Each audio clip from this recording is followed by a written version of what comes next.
le Marshall Mental Coach à Montpellier, c'est par WhatsApp, par audio ou par téléphone. Par téléphone c'est bien, et ensuite c'est 15 jours de suivi des coachings. Surtout c'est ces formations. La dernière c'était comment être un rock, mais vous avez aussi comment badiner, comment susciter le désir, comment être adulte, comment être plus masculin, comment réussir sa vie finalement. Et la prochaine ce sera enfin comprendre les crises existentielles, car c'est quelque chose qui est mal vécu, qui est mal compris. Ça me saoule qu'on le comprenne mal parce qu'on a trop de divorces à cause de ça. Et je souhaite vous expliquer comment ça fonctionne et surtout comment on peut passer à travers. Et oui, parce qu'on peut passer à travers le divorce, à travers la séparation.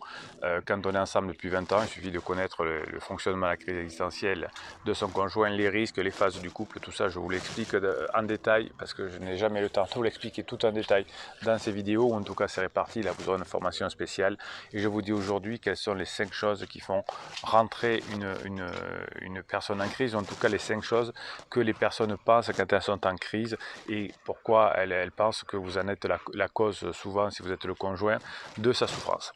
La première chose quand on est en crise existentielle, c'est j'ai vécu jusqu'à maintenant pour les autres, pour mes enfants, pour mes parents, pour mon boulot, et j'ai vécu en fonction de ce que les autres attendaient de moi. Donc ça c'est un leurre du cerveau effectivement.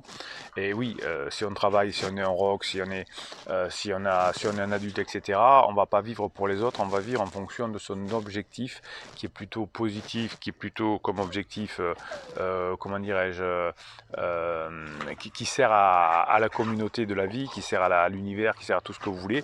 Si vous faites ça, vous aurez réussi votre vie. Si vous voulez faire des choses pour vous-même, ça ne peut pas fonctionner. Alors, qu'est-ce que disent effectivement les personnes en crise? La première chose, c'est finalement, j'ai vécu pour les autres, j'en ai assez, maintenant je veux vivre pour moi et basta, et puis je veux sortir et je veux faire la fête, etc. Donc ça, c'est un leurre du cerveau. C'est une petite mort, hein, parce que les personnes qui vont mourir, quand on va mourir, souvent on regrette d'avoir fait des choses pour les autres et pas seulement pour soi. Deuxième chose que me disent les personnes en crise, c'est j'en ai marre de mon boulot, je veux changer, j'aurais dû travailler moins, ça me prend trop de place, ça me prend trop de temps, je veux changer de vie, je veux devenir élever des chèvres, je veux devenir thérapeute, je veux faire du yoga, voilà. C'est j'aurais dû travailler moins, je vais profiter de moi et de ma vie. Donc le premier, j'ai fait trop pour les autres. Deuxièmement, j'ai trop travaillé. Ensuite, je n'ai pas pu exprimer les sentiments que je voulais, je n'ai pas pu communiquer avec toi, je n'ai pas pu dire, je n'ai pas pu exprimer mes sentiments, je n'ai pas pu dire les choses correctement, je n'ai pas pu te dire ce qui me gênait, je n'ai pas pu dire je t'aime à d'autres personnes, etc.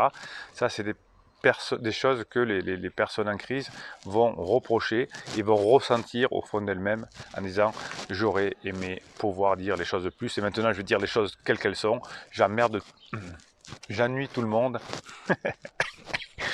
J'ennuie tout le monde, pardon, j'ennuie tout le monde, donc je dis ce que je pense, je suis sans filtre, etc. Et on voit que les personnes qui réussissent, bien sûr, sont avec filtre.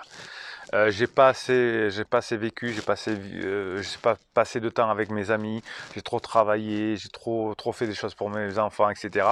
Je me suis pas assez occupé de moi, j'aurais aimé être plus avec mes amis. Ça, c'est la quatrième chose que regrettent les personnes qui sont en crise.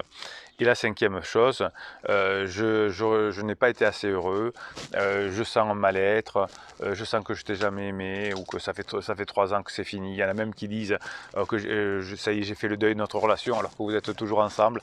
Donc des aberrations parce qu'on manque de culture humaine, on manque de culture dans le comportement, sauf vous qui suivez cette chaîne bien évidemment. Mais vous voyez que les personnes qui sont en crise ont des regrets qui finalement sont très bateaux mais qui sont difficiles à contrer pour vous parce que vous avez ici on a été très heureux, regarde les enfants, les vacances, j'ai jamais été heureux, ça va pas depuis des années alors que effectivement c'est une simple crise et ça fait que quelques temps que ça va pas.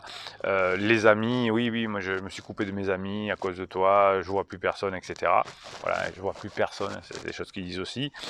J'aurais aimé te dire plus les choses mais tu m'en as empêché parce que tu étais trop machin, trop méchant, méchante, trop méchant, trop voilà, bon, voilà. J'aurais dû travailler moins, hein, je veux changer de métier, souvent c'est le cas aussi, où je vois des médecins qui annulent des rendez-vous pendant la crise, qui n'en peuvent plus, qui voilà. Et j'ai trop fait pour les autres, j'ai trop fait pour mes enfants, j'ai trop fait pour mes parents, j'ai trop fait pour toi. Donc maintenant je veux m'occuper de moi. Voilà, vous vous retrouverez souvent là-dedans. Si vous avez votre conjoint qui vous dit un de ces 3, 4 ou 5 choses, ben, c'est qu'il est en crise et donc vous êtes sur la bonne chaîne pour récupérer votre couple, pour calmer votre conjoint, pour faire en sorte d'éviter le divorce, pour pas que vos enfants passent une semaine chez l'autre, chez les autres. Vous voyez que les criseux et les criseuses, comme on dit ici, sont assez prévisibles et la difficulté évidemment c'est de tenir, pour celui qui n'est pas en crise, ses émotions, d'être sur le préfrontal, c'est pas facile. On est dévasté dans ces périodes-là et vous avez besoin d'une énergie extérieure que vous donne la communauté positive et bienveillante sous ces vidéos, hein. C'est sous ces vidéos que je vous aide et que la communauté vous aide et que vous pouvez poser vos questions. C'est dans les formations et c'est dans le coaching. Tout ça, les formations, le coaching, c'est en descriptif. Faites-vous plaisir, bossez sur vous. De toute façon, quoi qu'il arrive, vous serez le gagnant parce qu'à la fin de la crise de votre conjoint, vous serez plus fort, plus forte. Vous aurez compris le sens de la vie, vous aurez avancé et vous serez heureux. Alors si vous voulez plus votre conjoint quand il sera fini d'être en crise, c'est votre décision, hein. Mais vous aurez avancé quoi qu'il arrive et vous aurez multiplié les chances de récupérer votre couple, bien évidemment. Donc mettez-moi un pouce en l'air pour que d'autres personnes puissent tomber sur cette vidéo et que ça les aide à être mieux dans leur vie. Ça c'est grâce à votre pouce en l'air, grâce à vos commentaires que YouTube les propose à d'autres personnes. Et puis ben, je vous souhaite une bonne journée. Je continue à préparer la formation Comprendre la crise existentielle qui sortira mercredi prochain. Et Bruno Marshall, il vous dit à très bientôt.